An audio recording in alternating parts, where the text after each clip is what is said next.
Roadworks are supposed to make our streets better, but for families on one road, it's made their lives hell.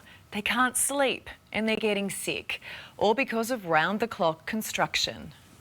We've been told this is only going to last for a few months. This is happening right in front of my door step at 11 p.m. Late at night and no one is getting any sleep. See how bright it is? This is our home light. I switch off. Can you sleep like this? It's killing us. The amount of noise, the amount of pollution, the amount of interruptions, it's just, the sound wave will come through to your chest.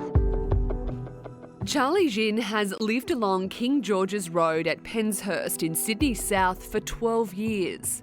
We know pretty much all the neighbours around us, so it was a lovely suburb to live with. You know, everything that we ever dreamed for. But more than a year ago, work started to widen the road in front of her home, adding an extra 3 lanes. Work is done around the clock, more so at night when they close down parts of the road. I think everything's wrong about this project.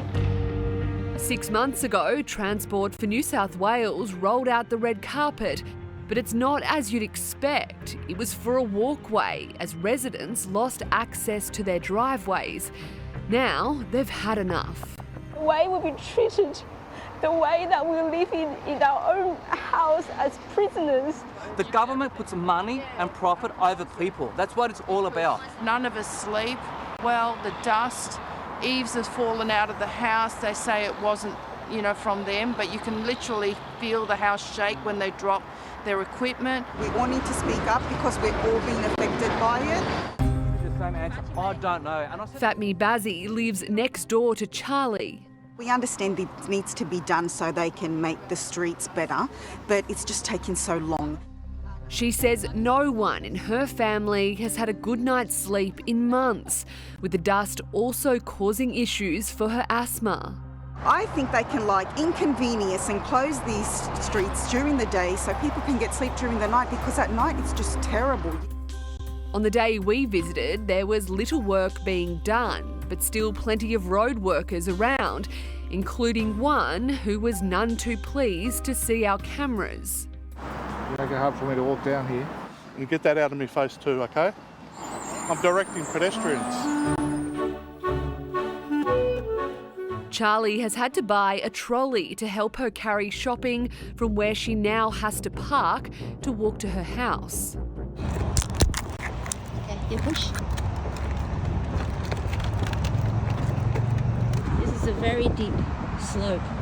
If I push a trolley, I can literally go in there. It's a major hassle for us to take it to childcare every day. Just walking up and down here with construction happening and whatnot, and dust in the air and everything. Leo King says for his young family, it's been incredibly tough. Even during the weekends with shopping, etc. Yeah, it's just a nightmare. Chris Christou too, he lives with his elderly father. I'm thinking of my poor father who's in his 70s, carrying 5 and 6 and 8 shopping bags, parked on Cambridge Street up the hill and struggling 2 or 3 times a day to bring his shoppings down. To complicate matters for the Jin family, they've now also lost access to their charger for their electric car.